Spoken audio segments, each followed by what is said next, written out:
Mohon perhatiannya teman-teman. Sebelumnya aturan aja. Om Swastiastu. Assalamualaikum warahmatullahi wabarakatuh. Salam sejahtera bagi kita semua. Shalom Namo Buddhaya. Salam kebajikan dan salam harmoni. Salam harmoni. Baik, kami dari kelompok 6 akan memaparkan materi mengenai kajian standar kompetensi lulusan, standar isi, standar proses, dan standar penilaian pendidikan. Nah, sebelum lanjut ke pemaparan materi, izinkan kami memperkenalkan diri terlebih dahulu. Dimulai dari saya. Perkenalkan, nama saya Igede Ardi Surya Pratama dengan NIM akhir 1224.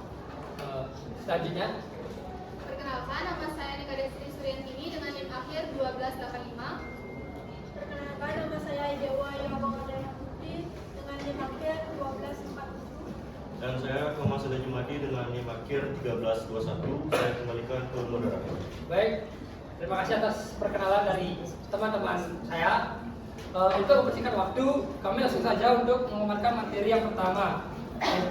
Ada pun pembahasan, yaitu yang pertama standar kompetensi lulusan, yang kedua standar isi, yang ketiga standar proses, dan yang keempat standar penilaian pendidikan.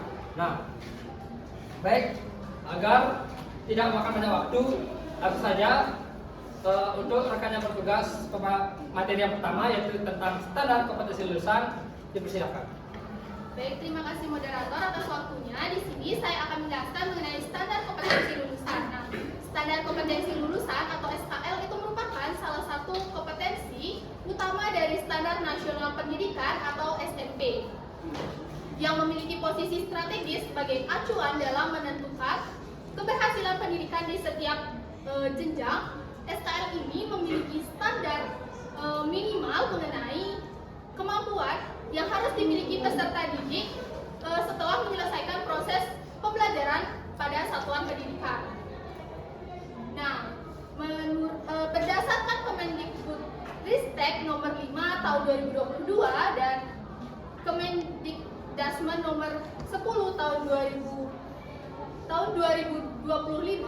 SKL didefinisikan sebagai kriteria minimal mengenai kemampuan yang dimiliki peserta didik setelah menyelesaikan proses pembelajaran.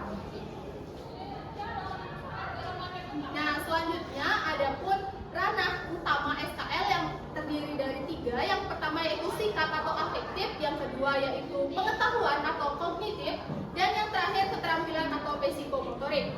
Nah, yang pertama yaitu sikap. Pada ranah sikap, di ranah ini menekankan pembentukan keimanan, ketakwaan, akhlak mulia, dan karakter yang kuat pada diri peserta didik. Nah, yang kedua yaitu pengetahuan kognitif, di mana ranah pengetahuan berfokus pada penguasaan konsep, prinsip, prosedur, dan fakta yang relevan dengan bidang ilmu pengetahuan, teknologi, seni, dan budaya. Selanjutnya yaitu keterampilan atau psikomotorik. Ranah keterampilan mengarahkan peserta didik untuk mampu berpikir kritis, kreatif, dan inovatif, serta memiliki kemampuan memecahkan masalah dan beradaptasi terhadap perubahan. Nah, selanjutnya ada dimensi kelulusan SKL. Mulai tahun 2025, SKL dikembangkan lebih jauh dengan memasukkan 8 dimensi profil lulusan. Yang pertama yaitu keimanan dan ketakwaan kepada Tuhan Yang Maha Esa, di mana dimensi ini menekankan spiritual dan moral peserta didik. Yang selanjutnya yaitu keluargaan. Di dimensi keluargaan yang menumbuhkan kesadaran sebagai warga negara yang bertanggung jawab, disiplin, dan menjunjung tinggi nilai-nilai Pancasila. Selanjutnya yaitu dimensi penalaran kritis, di mana dimensi ini diharapkan peserta didik bisa berpikir kritis, kreatif, dan inovatif. Selanjutnya, kreativitas. Dalam dimensi kreativitas, peserta didik diharapkan bisa kreatif dan juga bisa mengembangkan ide-ide mereka. Nah, yang kelima yaitu kolaborasi, di mana peserta didik diharapkan mampu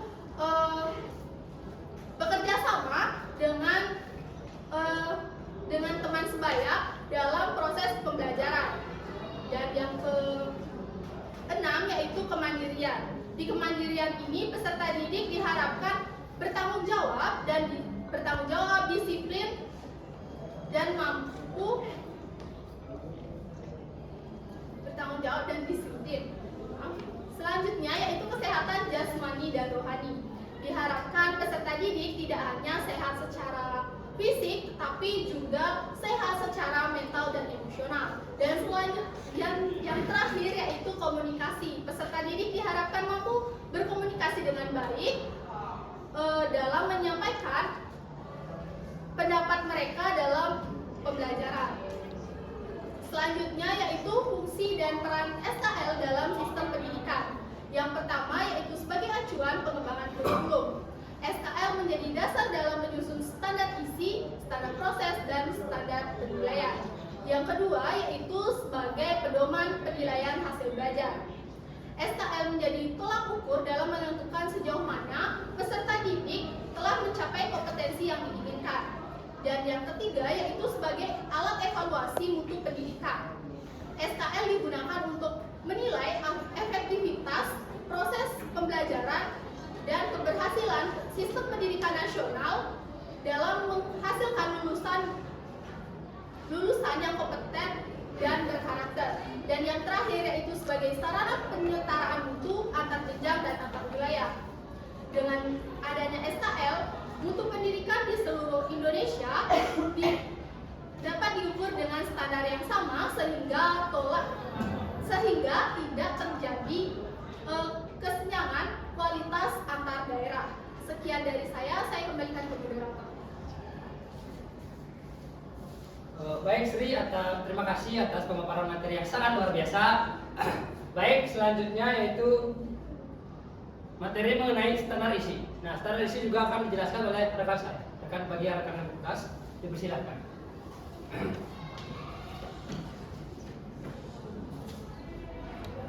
Terima kasih moderator atas waktunya. Di sini saya akan menjelaskan tentang standar isi.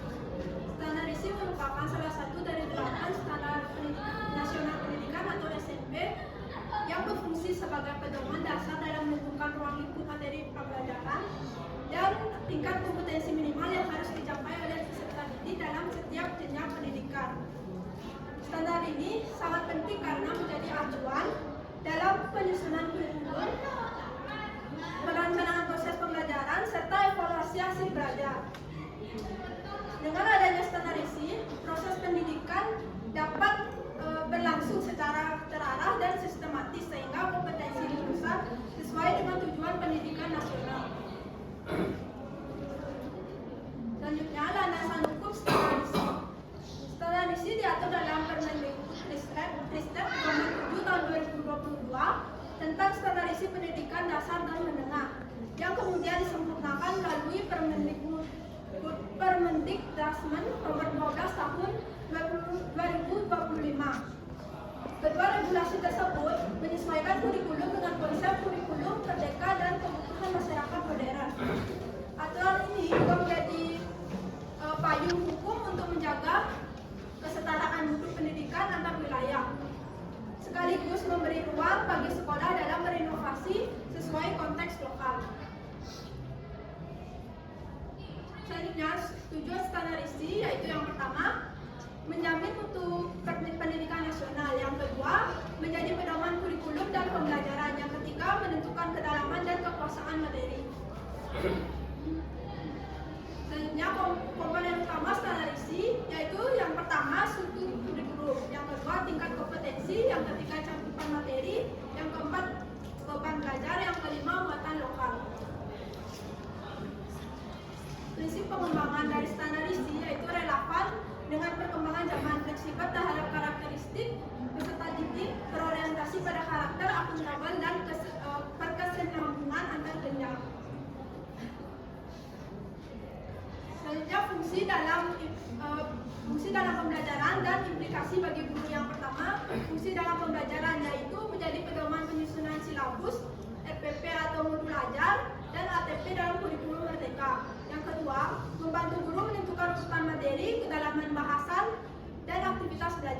Yang ketiga, menjadi acuan dalam penyusunan kurikulum operasional satuan pendidikan atau KOSP. Yang kelima, menjadi dasar dalam pemilihan buku teks dan bahan ajar. Implikasi bagi guru yaitu yang pertama, guru harus merancang pembelajaran sesuai dengan kompetensi peserta didik. Yang kedua, materi disusun secara bertahap dari sederhana ke kompleks. Yang ketiga, mengintegrasikan nilai-nilai lokal dan konteks kehidupan nyata. Yang keempat, pembelajaran harus efektif, adaptif,